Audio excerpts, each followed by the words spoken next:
Vážený pán predseda vlády a minister vnútra Slovenskej republiky, vážení hostia, pripravení dobrovoľní hasiči, milí spoluobyvatelia. Dovoľte mi privítať vás v mene našich spoluobčanov v obci Sebechleby, ktorá si tento rok pripomínala 880. výročie prvej písomnej zmienky. Osobitne vítam medzi nami podpredsedu vlády a ministra vnútra Slovenskej republiky pána Roberta Kaliňáka. Ďalej medzi nami vítam pani poslankyňu a podpredsedníčku Národnej rady Slovenskej republiky Janu Lašákovú, prezidenta Hasičského a záchranného zboru Slovenskej republiky generála Alexandra Niedleho, generálneho sekretára dobrovoľnej požiarnej ochrany Slovenskej republiky pána Vendelína Horváta, pána Dušana Hanska, zástupcu Krajského riaditeľstva Hasičského záchranného zboru v Banskej Bystrici.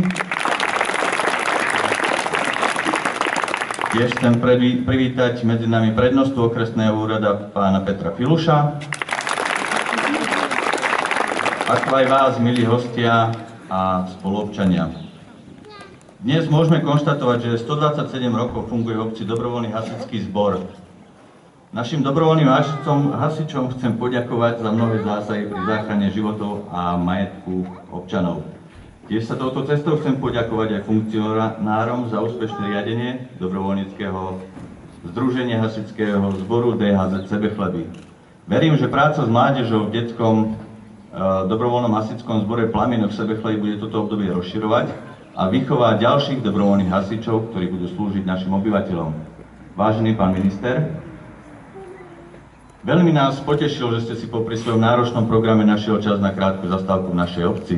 Mnohí z nás už netrpezlivo čakáme na hodnotný a potrebný dar od Ministerstva vnútra Slovenskej republiky, nové hasičské auto Iveco Daily s príslušenstvom. Je veľmi dobré, že po dlhej dobe sa dostalo a vy ste sa zasadili o to, aby dobrovoľná požiarna ochrana Slovenskej republiky dostala potrebnú techniku, akú si právom pre svoju dobrovoľnícku činnosť na úseku ochrany pred požiarmi zasluhuje. Vážení hostia, cítite sa tu medzi nami dobre a teraz by som poprosil podpredsedu vlády a ministra vnútra Slovenskej republiky o slovo.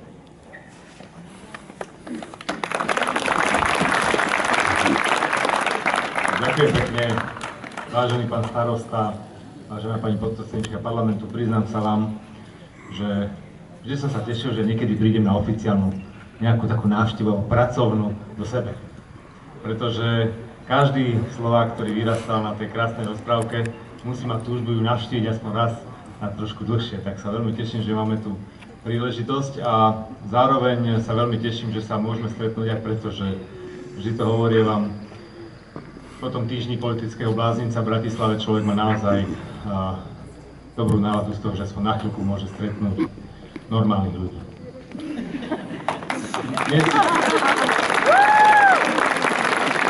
Dnes sme tu ale predovšetkým kvôli hasičom a tak mi dovolte, aby som sa venoval predovšetkým im. Slovensko má jeden úžasný poklad, ktorý sa schováva v takmer 100 000 dobrovoľných hasičov na celom Slovensku. A bola by obrovská chyba a hriech, keby sme tento potenciál, ktorý sa skrýva v týchto ľuďoch, nevyužili. A pre nás sú naozaj vzácni najmä tým, že všetko to, čo robia pre svoje obce, čo robia pre svojich susedov, čo robia pre susedný región a susedné obce, robia vo svojom voľnom čase. Robia to bez nároku na odmenu, robia to častokrát na úkor svojich rodín, plnia tak svoje poslanie a snažia sa naplniť to krásne heslo, ktoré najčastejšie majú vyšité na svojich vlajkách: Bohu na slávu a blížnemu na pomoc. Aj práve preto si od nás zaslúhujú naozaj obrovskú úctu a vďaku a preto, vážený pán starosta, si vás dovolím trochu opraviť. V žiadnom prípade, v prípade tohto auta, nemôžeme hovoriť o darčeku, ale iba ako určitom poďakovaní za tie roky tvrdej práce, ktorú dobrovoľní hasiči tu v Sebetleboch vykonali a ešte určite vykonajú. Chcem sa im poďakovať najmä za to, tej najstaršej generácii, že tú tradíciu udržali tie dlhé roky aj v časoch, kedy to nebolo jednoduché, a v časoch, kedy po nociach dávali dokopy techniku, len aby boli pripravení kedykoľvek zasiahnuť a pomôcť tým, ktorí sa ocitnú v núdzi. Chcem sa im poďakovať aj za to, že odovzdali tú tradíciu mladým, pretože v dnešnom svete internetu by mladá generácia mala naozaj 1000 možností, ako tráviť svoj voľný čas, a oni sa rozhodli, že ho budú tráviť tým, že budú pomáhať druhým. To je naozaj niečo výnimočné a myslím si, že ak v rukách takejto generácie bude Slovensko do budúcna, naozaj sa nemáme o čo báť. Pán kolega sa tak celkom pekne mračí, to je bol dobrý náhradník ministra vnútra. Takže verím, že to všetko bude fungovať dobre a práve preto si myslím, že toto auto berte ako poďakovanie, ako skládku dlhu, ako čokoľvek, čo vyjadruje vďačnosť štátu za to, že sa takýmto príkladným spôsobom staráte o svoje okolie. Veľmi pekne ďakujem.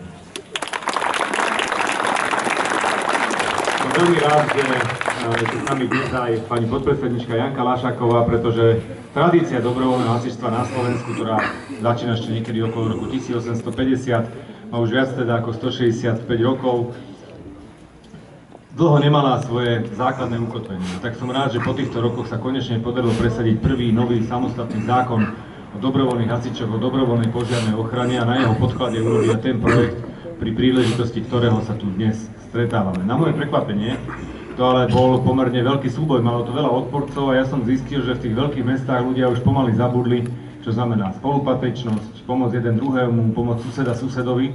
A tak som predsa len rád, že ste ten súboj vybojovali a my sa tu aj dnes môžeme stretnúť. Chcem sa takto poďakovať za podporu tomuto projektu. Ďakujem.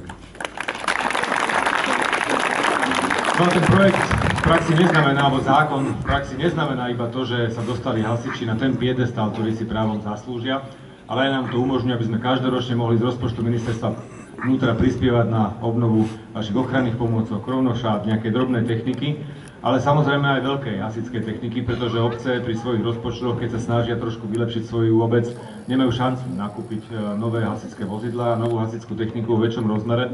A tak sme chceli, aby, tak ako u vás tu v Sebetleboch, aj ďalších 550 ďalších obcí dostalo nové prvozásové vozidlá Iveco Daily, aby ďalších 300 obcí sme im pre nich mohli zrekonštruovať ich veľkokapacitné cisterny na podvozkoch Tatra.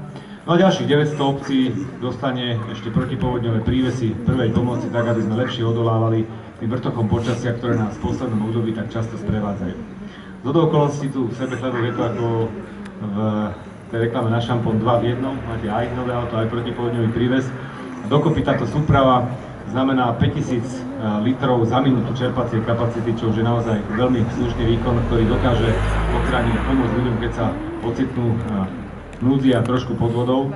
A snaha je taká, aby viacero obcí sa bolo schopné spojiť z viacerých častí a poskytnúť tak ľuďom veľmi rýchlu pomoc, pretože v prvom rade sa snažíme zachrániť ich životy, ale aj ich majetok, ktorý celý život budovali a viete veľmi dobre, že toto celoživotné dielo vie v prípade povodňa alebo požiaru byť zničené za niekoľko málo minút. Tak všetka táto technika v praxi znamená viac ako 1300 dobrovoľných hasičských zborov, ktoré budú vybavené novou technikou.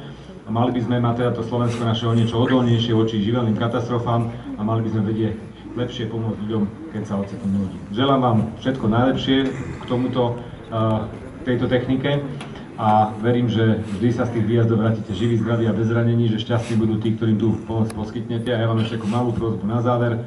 Ako vždy, toto autičko má aj 750 litrov nádrž na vodu, tak skúste na Veľkú noc nezabudnúť na vaše dievčatá a poriadne ich popolievať, my nám rastú do zdravia a do krásy. Ešte raz želám všetko najlepšie, ďakujem za veľmi milé privítanie.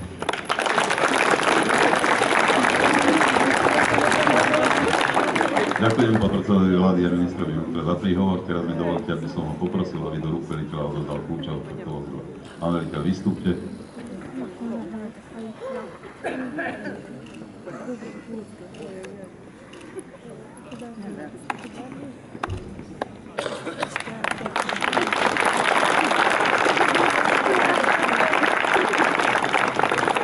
Ďakujem, kľúče sú v správnych rukách, preto mi dovolte poprosiť podpredsedu vlády ministra vnútra spolu s pánom starostom, aby uviedli toto vozidlo do života, a to ručným hasiacím prístrojom značky Hubert.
Pán minister, pán podpredseda vlády, hovorili ste o tom, že ste túžili navštíviť Sebechleby.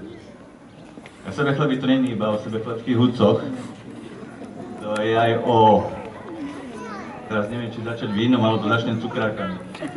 Začnem o dobrých cukrákach a ja som si vás tak trošku prešustroval alebo prelustroval, no viete, to sú tie stresy.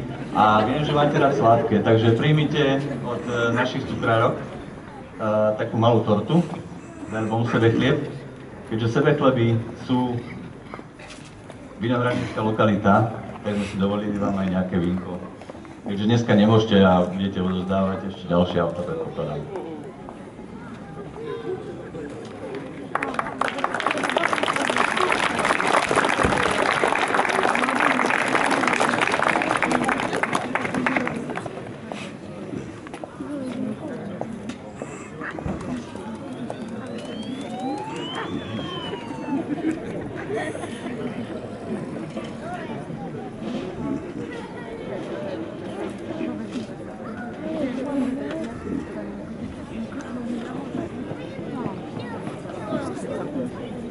Pán veliteľ, presne vieme, kto bude auto umývať, ale skôr ako sa pustíte do toho, za veľký rozchod vozidlu a spravíme spoločnú fotku.